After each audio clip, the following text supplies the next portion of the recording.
Welcome to the Fit 15 podcast show, where you'll find health and fitness inspiration, motivation, and information shared in 15-minute episodes. Tune in while getting a move on to make leading and enjoying the benefits of a healthy lifestyle almost too easy. It's the Fit 15. And now your host, Catherine Basu. Hi friends, it's Catherine, and I am so excited to share with you today's episode that is going to focus on the London Marathon. But I have to tell you, I am involved in some way in several marathons the next few weeks, and I got so excited talking about them and reminding you of that in case you haven't been following me on the Fit Armadillo social media pages or are not on our email list for Fit Armadillo, that I started rambling about that when I tried to record this intro earlier. So I'm going to not do that now. I'll save some notes on that for the end of the episode. If you are not on our email list, I'll also share how to get on that so we can maybe meet up if you are participating in or spectating one of these upcoming races. But let's get to today's episode, shall we? Let's learn more about my guest and the London Marathon. All right, my guest today is Elizabeth Greminger. She lives in beautiful Tampa, Florida, with her husband and her obsession, her mini Labradoodle, Albus G. Dumbledog. She works as a lawyer and always jokes that she started running in law school as an acceptable way to avoid the library and then just kept going.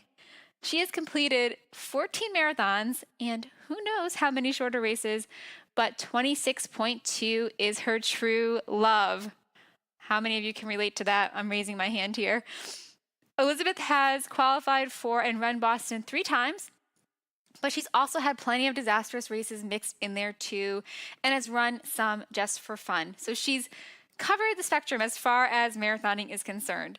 In addition to running, she also loves grabbing a good glass of Sauvignon Blanc with her gals, binge watching basically anything on Bravo, and trying to see as much of the world as she can with her husband. Well, welcome to the podcast, Lizzi. I'm really excited to have you as my guest today. I am super excited to be your guest today. So I love your bio. I think we're going to have a lot of fun chatting together. I hope so. And love that you are just really into marathons. I kind of want to ask you about all of them, but I guess we should stay focused at least for today and try to talk about the London Marathon. Yes. Well, it was definitely one of my favorites and one of the most unique experiences out of all the marathons I've run. So I'm super excited to get to talk to you. And I know your friend's running. Is it your friend's first marathon or? Yeah. Oh gosh. We started working together like 5 years ago, and her goal was to, like lose some weight, but also to run her first 5K without stopping. Oh my gosh, it's amazing. I was like, I had to find a way to go because I'm like, I can't miss her first. I went to her wedding. So like, I feel like as a runner though, I almost feel like I can't miss her first marathon, even if it's in London, like, Yep. Well, and what an amazing excuse to go to London. I mean, no one's going to complain about that. Yes. That's so awesome. Yeah. So I finally pulled the trigger on that. So I'm excited to go and support her, but also, maybe share some tips that she might not know about as not only her first marathon, but also like it's an international race. She has done, so she's gotten so into running. She's like started traveling and doing races. So she's gone to Paris to do the Disney race series. I forget what they call the Paris one. Oh, wow. So she has done some international race travel, but no, not for a marathon. So. No, yeah, for sure. It's definitely a whole nother ball game. It's weird with the time change too. I mean, that was the biggest thing. But the good thing is since London, like a lot of the world majors, it starts a little bit later in the day. So it's kind of nice because it's almost like it's, 6 a.m. here, which is when a lot of us run, presumably, like I know I run at 5 or 6 a.m. So the time change is almost kind of not a blessing in disguise, but sort of, because like I ran New York City this year and, or Boston, and they start late. And so then you're like in the middle of the day, sort of like, okay, are we going to start running? But in London, it's like the equivalent of being at home. Yeah, no, for sure. So and it's definitely so I guess different. I'm trying to think what even the first question is. I mean, I guess. Well, I can just kind of like talk about the experience if you want. And then if you think of things as it comes up. So one thing, and I know we had talked a little bit before, recording or before this, that you were thinking about going out with her to the start. Yeah. And I looked back at some of the stuff on the website, and I would definitely say you can go with her if you want. But I remembered once I was reading on here, there's a certain point where you can't go any closer. Like in the start area. Got And then it. I think there is some spectating sort of like right after, like right at the start line. So Mhm. you would just want to logistically kind of figure that out. Mhm. But it's point to point. So you can take, and the tubes run all day. So that's like my husband who failed to see me at the London Marathon, but he tried to take the tube. So this is like a funny story. I'll just tell this. It's kind of off topic, Yeah. but so part of the reason we had 3 reasons for going to London last year. We wanted Mhm. to see the Harry Potter play because, Mhm. as you know, my dog's name is Albus. We are huge Harry Yeah. Potter fans. My husband is a huge Arsenal fan, so he wanted to go to a game, and then he's like, "Why don't we go the week of the marathon, and then you can run?" So it was actually his idea. So, anyways, the games, I guess the soccer games over there, the football, like it's not like American football where the schedule is set like a year in advance. The games can change days Ah, depending on like who's winning and what tournaments they're in and all kinds of stuff that I don't really right. understand. So, Huh. anyways, originally the game was going to be Saturday, and then I was like, that kind of stinks because I'll be like prepping for the race and I won't want to go. Then it was going to be Monday, and I was like, all right, now I can party. It's going to be awesome. Yeah. Then they moved the game till Sunday at 1 o'clock, the day Oh of the race, no. and we were like, are you kidding me?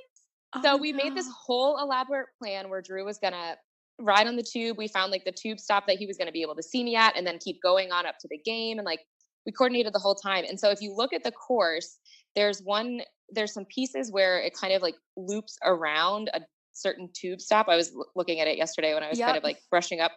And so poor Drew went the wrong direction. So he went towards mile Oh 21 no. instead of mile 14. And I kind of gave him grief afterwards because I was like, didn't you wonder why there were all like mostly Kenyans running by at that point? Because like, I'm not like I wasn't running this for time, well, necessarily. And so I was like, not that I would be up with them even if I was, but Right. he's like, yeah, I guess like once I thought about it, it did seem kind of weird. But so it was like, if you're in like New York City or anywhere with the subway and you come up from the stairs, you go right or left, and he went Right.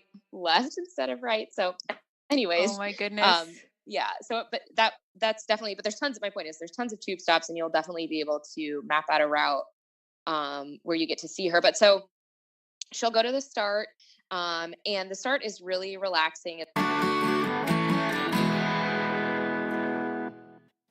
Hi, friends, it's Catherine. And if you are joining us and only have 15 minutes and are using the episode to get in an out and back walk, you'll want to turn around now. That was your halfway point reminder. And now back to our conversation about the London Marathon. It's I was just loving it because they have these big, like, jumbo screens. Mm. And what I felt was very different than in the US, like the entertainment before the race was basically I assume it's like some sort of royal marching band. I don't know what their official title is, but Oh my they're goodness. in their like red coats and their little top hats, and they're marching. And Yep. so that was like super fun. So you're just kind of out in this field. And it's like any world major, but I would definitely say tell your friend to bring like maybe a plastic bag to sit on or something like that. And then they Mm. have the gear check at the start. So it's really easy. And especially, I think you said she's staying at a host hotel, right? Mm-hmm. Yeah. And so the transportation is pretty easy if she has a bus that she can get on and head on Mm. out there. And so then you kind of relax, sit around, check your gear. When I ran last year, it was the hottest London marathon ever. Oh, geez. Which I thought wasn't going to be a big deal because I'm from Florida. So I was like, that's fine. But it was close to like, I think it got up to maybe a little over like close to 75 degrees. So it Oh, was wow. very warm. Yeah. And so people were passing out left and right. It was really nuts. So the start line, everybody was kind of huddling under different parts of shade. So that was kind of funny. And a big contrast, But right? You said you ran oh Boston yes, the week yes. before. So What a I always say when I talk about my experience, I'm like, I basically went from hypothermia to heat stroke. Right. Oh my gosh. It was honestly like one of the craziest things. I mean, the fact that running both of them back to back was sort of a crazy thing to be doing anyways. And then, yeah, just to have such opposite conditions. And I will say for the record, I know Boston was horrible, but you can give me those conditions over blazing sun any day of the week, like hands down. It was very warm. So hopefully that won't happen this year. But what's really neat too, this is so funny, and in the materials that they send out, it's like, take your water bottle, check with your friend to see if they need some, and then discard it in the wherever. And so it's just all very like formal. and they give out actually like little mini water bottles. So a lot of races you just Oh, have like yeah. the cups. Mm-hmm. So that was kind of neat. It felt very dignified and you know it, I don't know, very British. They also Right. it's like they call it the loo is the bathroom, Mm-hmm. and I remember it was like it's just little things like that that are so fun to be over there. Yeah, a Um, little charm added to the race, yeah, right? yeah, for sure. And so the course is really fast and flat. It's kind of interesting too because I think you have this image of like, oh, you're in London and you're going to see all the sights. But the beginning half is across the Thames. So if you think of London and you Mm. think of like Big Ben and Westminster and all those kinds of things, you're actually on the other side Mm-hmm. of the Thames River. So for some of it, you're kind of just running through essentially neighborhoods. But again, it's you see different signs than you would see in the U.S. and the crowd Right. support's like amazing right from the get-go. But there's a couple landmarks on the first. You run past Cutty Sark, which is pretty neat. It's like an old ship kind of thing. Mm-hmm.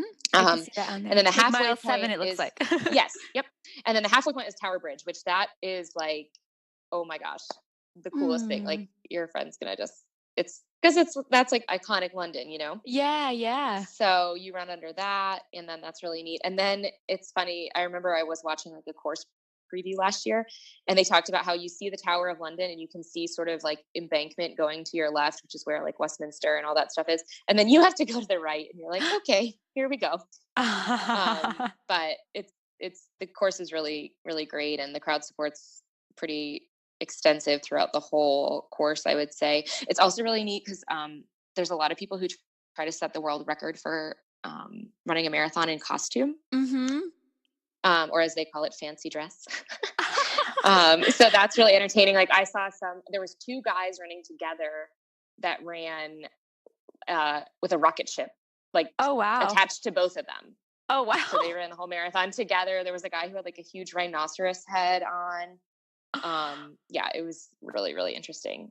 So that was definitely funny. So I would say let yourself enjoy those kind of like funny little moments that are Yeah. going on. A lot of people write their names on their shirts. I don't know. I think some of the charities do it for that was also what was interesting. So, because I ran New York this year Mm-hmm. in the fall. And so, a lot of people run New York for charity, but then there's a lot that get in through the lottery and things like that. I would say in Mm. London, it seemed like 75% of the runners were there with a charity. It was Oh, wow. really neat. And Yeah. so that's kind of cool, just to see all the different organizations that people are running for. And so many people had shirts on that said, running for my dad, running for my sister, or, Mm. different things like that. And so I found that because, like I said, it was extremely hot. And given that I had run a marathon 1 week Yeah. before, it wasn't like my most smooth. It was fine. I mean, I enjoyed the whole thing, but there definitely were some moments where I was like, what am I doing to myself? But certainly like looking around and seeing everyone and the reason that they were running, I thought was really, really cool in Yeah. London, more so than some other races. And, that's always brings another level of motivation to your runs for sure. Sure. Sure. But I wrote my name on my bib because I didn't want to put it on the shirt that I was wearing. So I would definitely say either. And I know like in Boston for you, some people will write their names like on their arms too. So it's fun because then the Okay. crowds can, pick you out and cheer for you Yeah. specifically. So that's a really neat thing to do too. So See? yeah. Very exciting. Do you know like what your flight schedule is going to be like or what her flight schedule is? Are Yeah, you getting there Friday or? we're actually getting in on Wednesday. Oh, you'll be fine. Wait, I think no, wait. Okay, sorry. We leave on Wednesday. We get in on Get Thursday, there like Thursday. afternoon. Yeah. Sorry. That'll be great. No, that's perfect. We didn't get until Friday morning. And so we only had really like 2 days to kind of adjust, but Right. definitely, compression socks on the plane, Mm. so much water. I tried to get up and walk around a little bit just to kind of like keep myself sort of from like getting too, not cramped, but, Right. getting the muscles too stiff or whatever. Cause that Yep. was, with the flight and stuff. And so that's the travels thing is interesting. And I think I brought some snacks from home Mm-hmm. that I knew, like I always eat pretzels before a race because I like to have the Yeah. salt and the Yep. carbohydrates. So I brought a whole bag of Royal Gold pretzels. I had like a bag with Noon in it.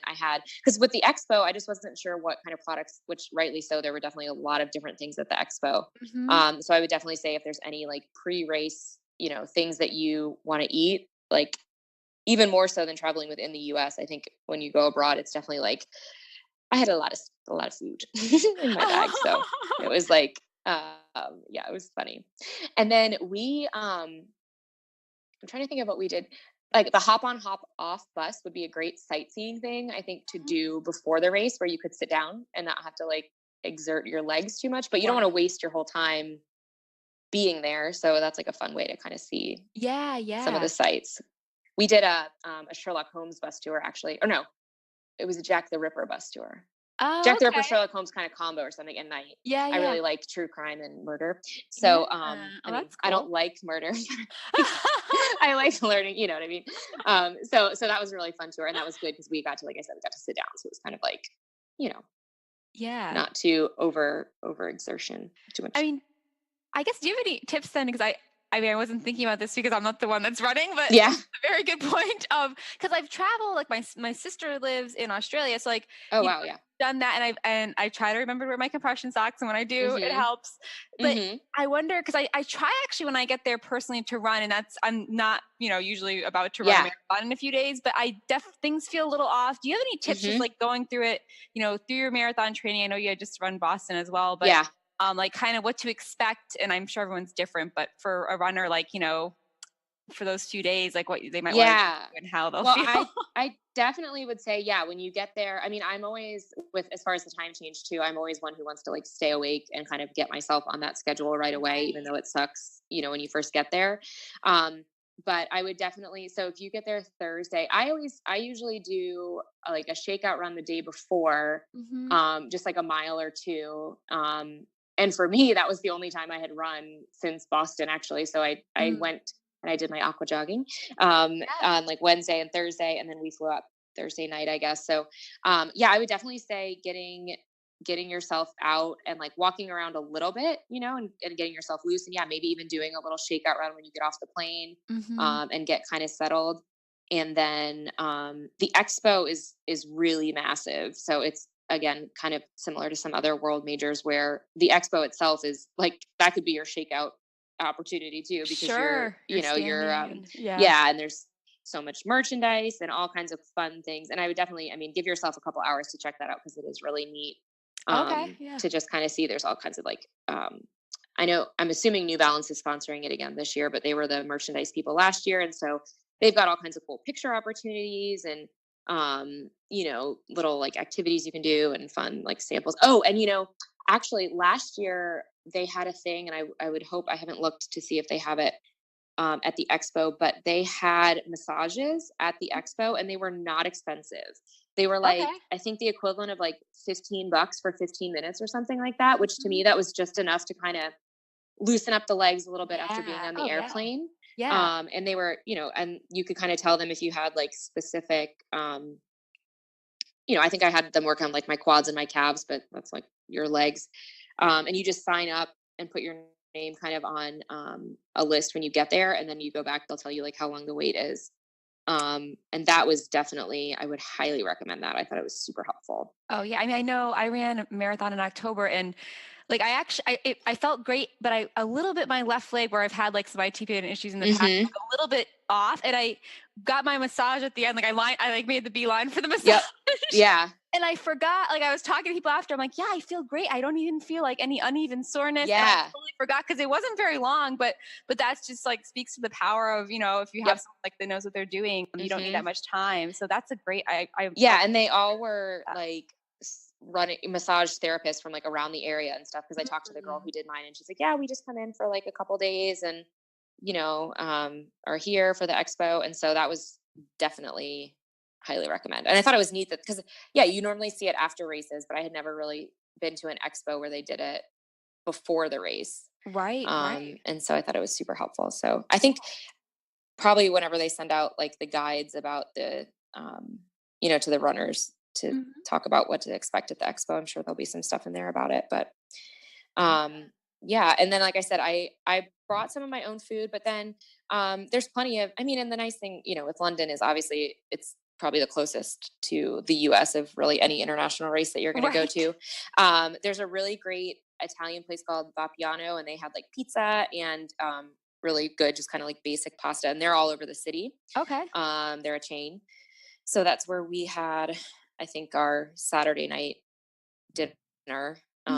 And then I just, kind of, the other thing that's all over the place is Pret a Manger, which is kind of like our Panera, except even, I think, maybe not better, but they're everywhere. They're super easy to find and you can pop in there. I think we went in like every couple hours and I just bought like a roll, to like eat on. Yeah. Because that's the thing is you're going to want to be like seeing things and experiencing the city, but you got to remember like, I got to run. So I would just try to like bring my pretzels, and I eat jelly beans before my marathons too, which I really think is just an excuse for me to eat jelly beans because I really like them. But I brought those from home, like, and so I just carried them around with me. And then we went, actually, I think the day before we went to the Tower of London, because I studied abroad in London, actually. So I had been before, but my husband hadn't been. So he took a walking tour and I just sat on a bench and scroll through Instagram, I think probably. And so, you can find activities like that too, or maybe if you want to go do something more touristy and she wants to rest her legs, then, there's like ways to do both. So super cool. Yeah. I'm laughing with your pretzels because I'm very much the same with my pretzels, and I have like, I don't know, I get weird. Like I have like certain ones I crave, I don't know. And like, I feel like some are saltier. So I am very particular. And like, I am royal gold all the way. I do not mess around. I'm like, give me my bag on Wednesday before the marathon. I do not play. I'm like superstitious about it at this point. So I hear you. Yeah. And I bring it with, and I do kind of, like the day before I'm not eating a lot of but I'm eating a lot of pretzels throughout the day. Exactly. Yep. Pretzel, a bagel, Bananas, like all that stuff. Like, yeah. Although it's funny if some of my friends on Instagram would probably laugh because I keep having really bad luck at Panera and I keep going back there from my pre-race meal, but every time I go, they're out of like some bread related item for dinner. So one of these days, maybe like I'm taking a break in the fall. So maybe when I resume my marathoning next year, I'll try to find a new pre-race meal because at some point Panera has lost their. Well, this is very disappointing, and I mean it's kind of ironic because I was like things you said in your bio. I mean we could chat forever about like silly things. I was like, oh my gosh, I'm so excited to talk to you. But so what's really funny is that my friend here, Meredith, who's running the London Marathon, her and I ran a turkey trot together, and the night before. She was, because it's the holiday. She was visiting family, and I was too. But I really felt like getting Panera bread and specifically getting a sourdough bread bowl. And I went to one Panera bread and they were out of not only because I was like, well, I could get away with like having a soup and some bread, but they did not have any bread. They're out of bread. Okay. What is happening at Panera? Like they need to rename themselves because they are constantly out of bread. It's ridiculous. Like I feel like, it's crazy. And I can understand if I had been there, like this has happened to me literally multiple times.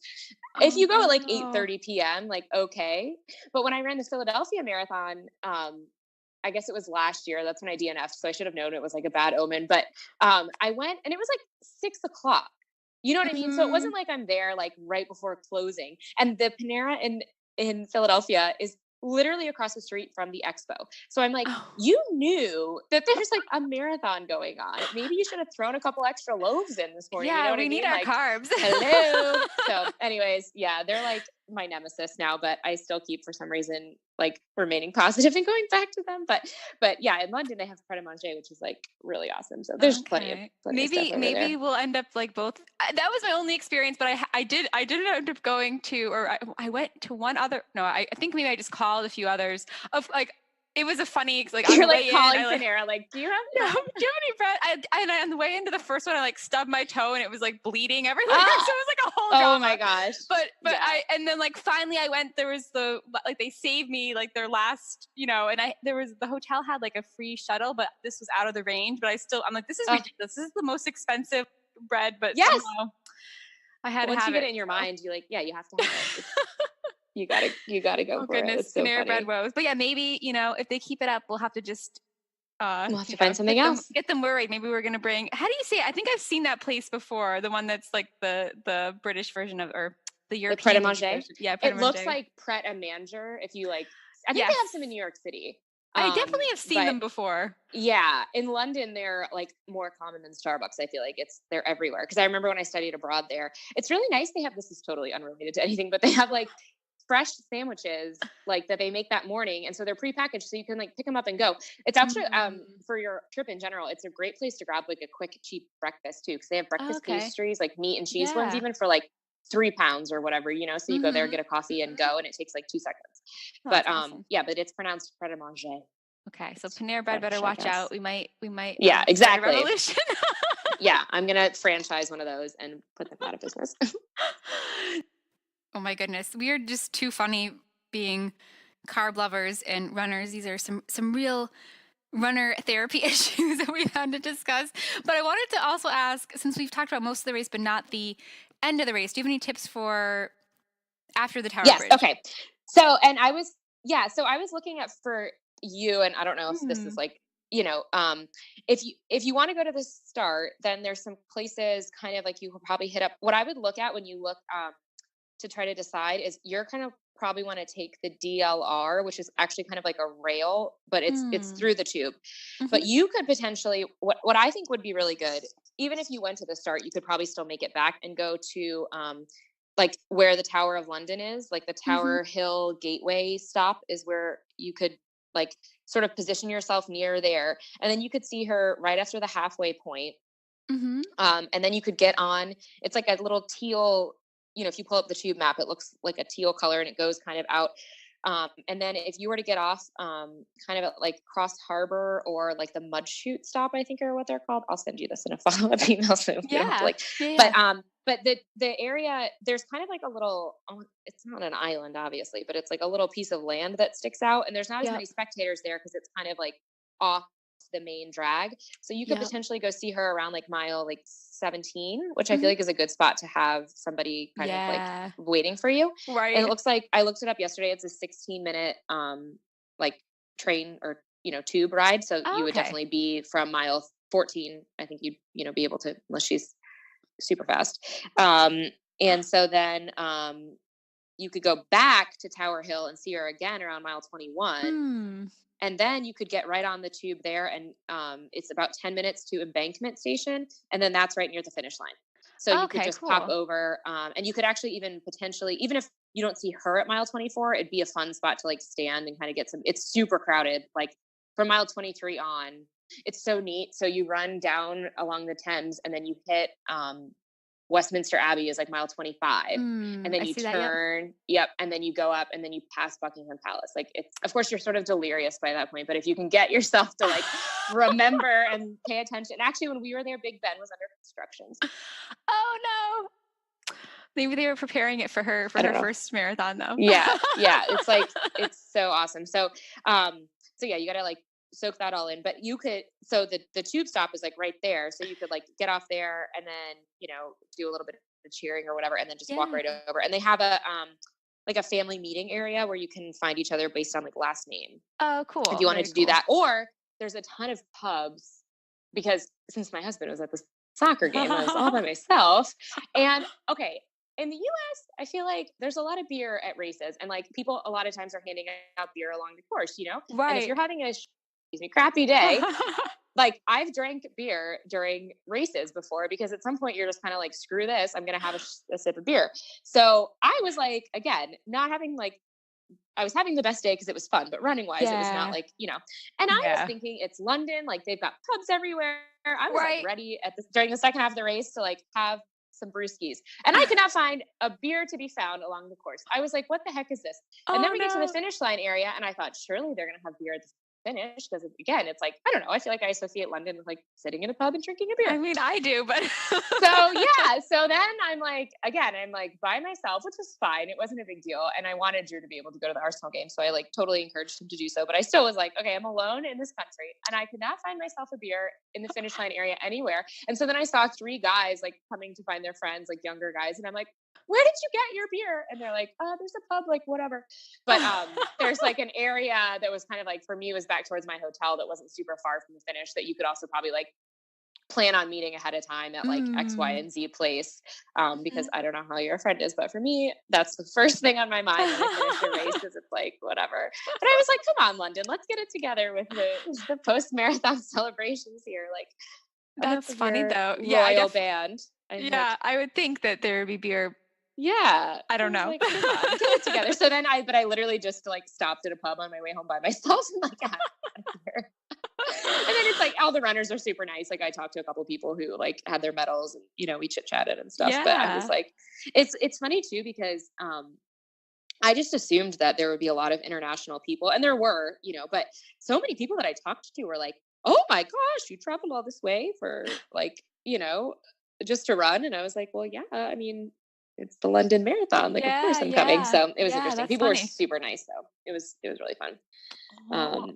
I'm trying to think if do you have like any other questions you can think of? Because I'm just babbling. I But know. No, it's so exciting. Like, you know, and that's helpful to, I mean, yeah, looking at the map, because it seems like the way it's set up, it would be good to be like, I should be able to hit a few spots. Yeah, I would say try to aim for like 2 or 3. Like I wouldn't try to go too nuts, because you don't want to get stuck where, like, you know, if the tube takes longer or whatever. Right. I mean, if you do end up going to the start, what you could also do is you could probably see her like mile 7 where the Cuddy Sark is pretty crowded. But if you like, I mean, you'd have to look at a real map and see like how far down, but maybe you could like, you know, go down a little bit, maybe between 7 and 8. And then you could hop back on that. If you're looking at the map and there's like the teal little tube symbol at Greenwich, you could hop on there and then just wait at mile 17 and not even bother with the halfway point, you know?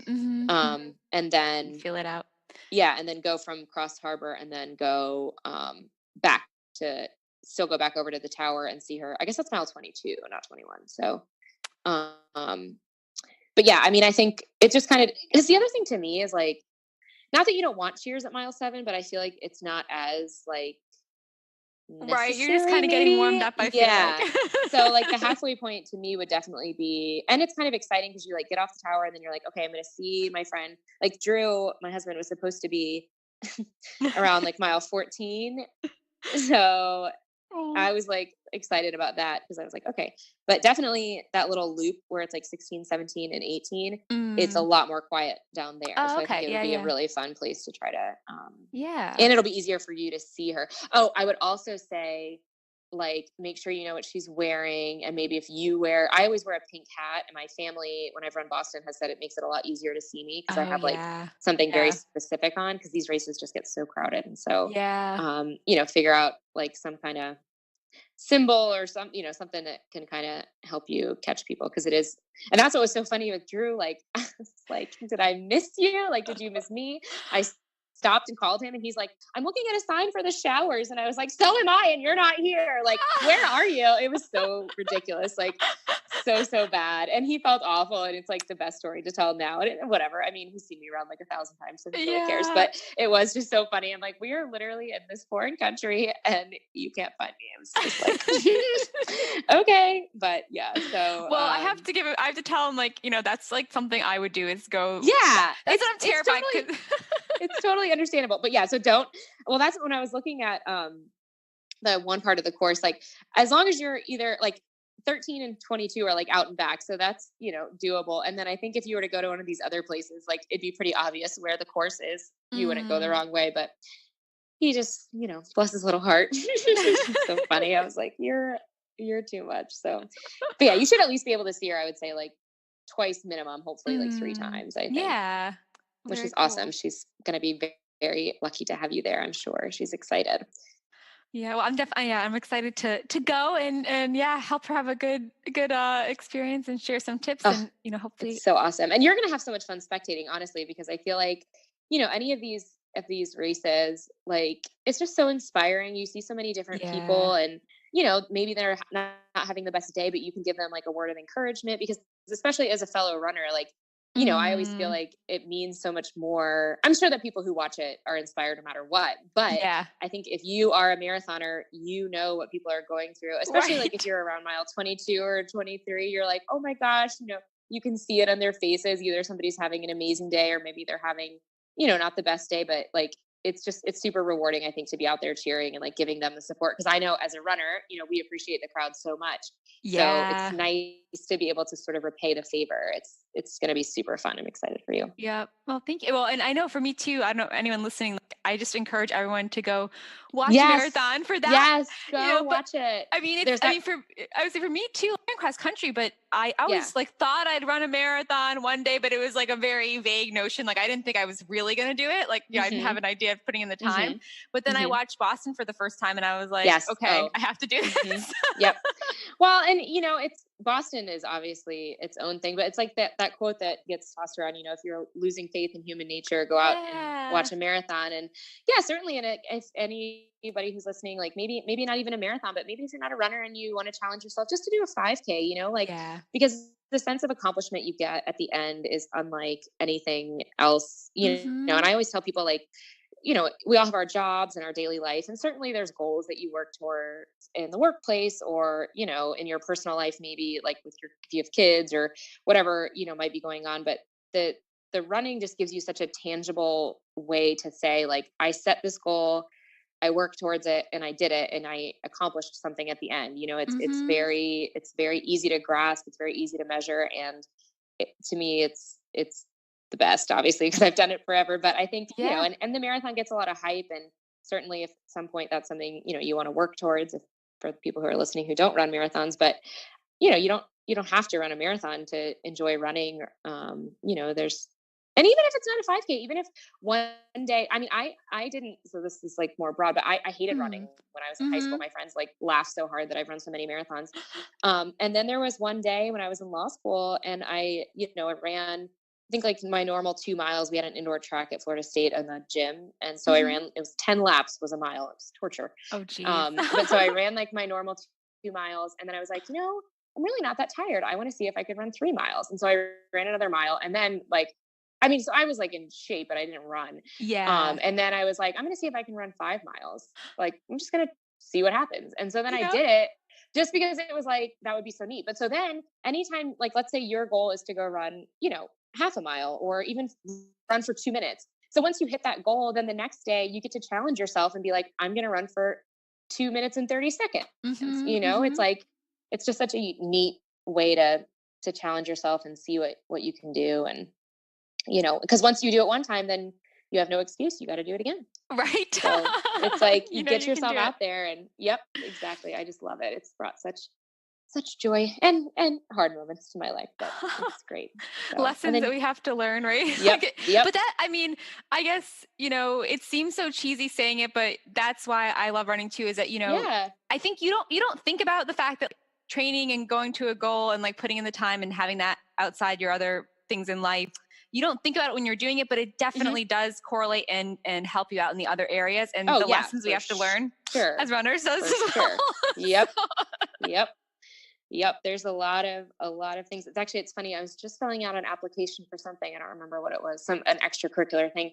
And it was like other hobbies or interests. And I put that I was a distance runner. And I was like, I don't mean to, I don't say that in like a look at me kind of way. I'm just saying it because I think it's relevant to show that I have discipline. And, when I put my mind towards something, I'm going to do it. So I think it's a skill that definitely, although I do also joke that it zaps all my productivity from the rest of my life, because the weeks that I taper or that I'm not running, I'm like so productive around the house or at work. And I'm like, oh, this is what it feels like to not be permanently exhausted. How fascinating. Like, oh, cool. Yeah. All the extra time you have. Yeah. Yeah. Like, oh, not everyone starts their day at 5 a.m. That's crazy. Wow. Oh my goodness. Well, Lizzi, I loved having you share more about the London Marathon, and I have like a added interest to have you share some more about another runner's topic. So maybe we should we transition? Should we segue? Yeah, let's do. Hi friends, it's Catherine. I hope you enjoyed learning more about the London Marathon with me as Lizzi shared more about it with us. If you enjoyed this conversation with Lizzi, you definitely want to subscribe to the show because she's coming back on Monday to talk about running injuries. And this is going to reveal to those of you who have been following me on social media how my aqua jogging journey started. It's all thanks to Lizzi. I'm actually really grateful to her because it's been a huge part of my recovery as I've been dealing with a stress fracture, insert sad face emoji, myself, that has actually kept me from being able to run the Boston Marathon. So I know I'm getting a little sad talking about it, but the episode itself is really helpful. So if you or someone you know has a stress fracture or any injury and just want a little bit of a pick-me-up, I encourage you to subscribe so you don't miss out on Monday's episode with Lizzi. Before I let you go, though, there are so many marathons I'm a part of, as I kind of alluded to at the beginning of this episode. And if you are a part of one of them too, I'd love to meet you in person. So best way to get in touch, just to touch base on this, is to email me, podcast@fitarmadillo.com. But here's what I'm up to. So this month, I'm mostly in the Northeast, bopping around from Connecticut to Boston to Rhode Island. If you are too, maybe we can meet up. I'm trying to host some events. I'd had in mind some running events that I was going to do, which is why I'll be back for so long. But with my stress fracture, I'm not going to be doing that. So I'll still host some meetups and would be happy to include you on that if you want to get on the chain for that. Podcast@fitarmadillo.com. Let me know what you're up to. I will be at the Boston Marathon pre-race dinner still, even though I'm not going to be running it this year, around 6 p.m. So if you'll be there too, would be happy to try to meet up with you then. And then later this month, I will be going to London. I get in the Thursday before the race, and Meredith and I, my awesome friend who's running, are working on doing some in-person events and definitely some virtual runs that you could do on your own and earn some bling from us. So this is all to help her finish her fundraising efforts for the charity Get Kids Going. To sign up for more info on that, because we have not set an official time to get a small group together, just go to fitarmadillo.com/London. That's where you'll learn more about that.